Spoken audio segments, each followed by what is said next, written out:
Now, whatever I love most, I am going to fear losing most.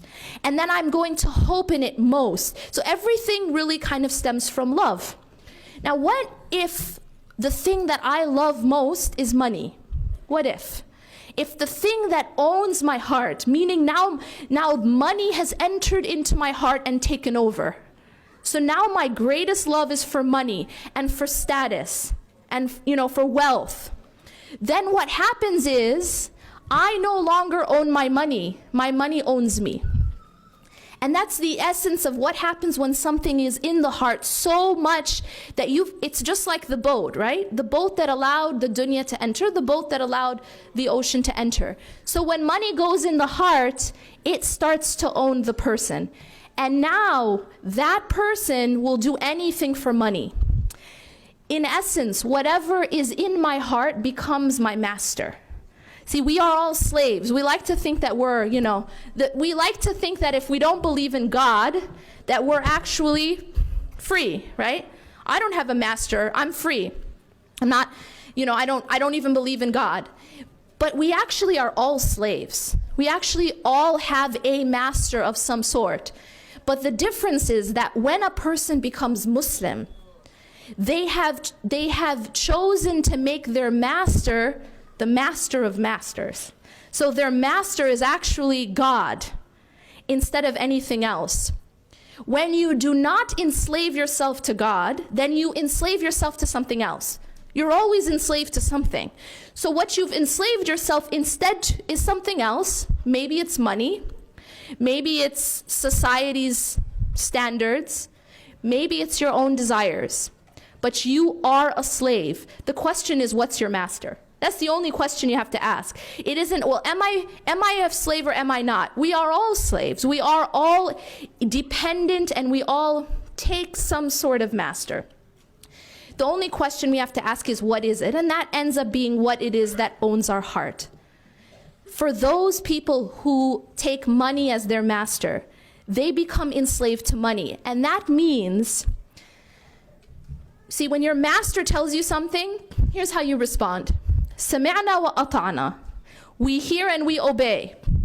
Therefore, if it's money, anything that will make you more money, anything that will prevent you from losing more money, we hear and we obey.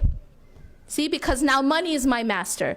And even if it means, massive amounts of riba, even if it means selling alcohol, even if whatever it means, but if it's about making more money, we hear and we obey. Right? Now it's whatever you tell me to do, I'm going to do it, even if it's ridiculous, even if it's completely, contradictory to modesty, even if it's completely contradictory to what God has said. But whatever I love most becomes my master. So that's the whole point. And this is the message that the Prophet ﷺ is telling us in the hadith. That there is that lump of flesh, and whatever captures that lump, whatever captures your heart, that's going to be what then controls the rest of the body. And if that lump of flesh is set right, then the entire body will be set right.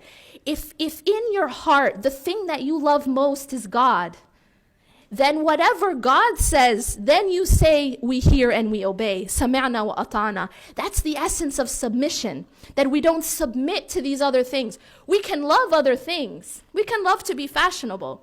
We can love to have money. We can love people in our lives, but we do not submit to those things. We do not become slaves to anything other than God. And that's the essence of what is it that controls your heart. To summarize, this is a process of a journey, right? We are all in this life together, and we know with certainty that we're going to another higher life, inshallah. In order to be able to take that journey without drowning, we have to protect the heart. And that whole sort of prescription of how to protect the heart is what Islam is. It gives you a prescription.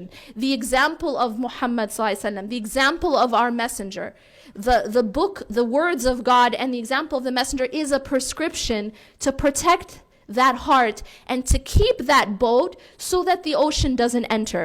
We ask God that these words were beneficial. أقول قولي هذا واستغفر الله لي ولكم إنه غفور رحيم. سبحانك الله وبحمدك أشهد أن لا إله إلا أنت أستغفرك وأتوب إليك. والسلام عليكم ورحمة الله وبركاته. Peace be upon you all.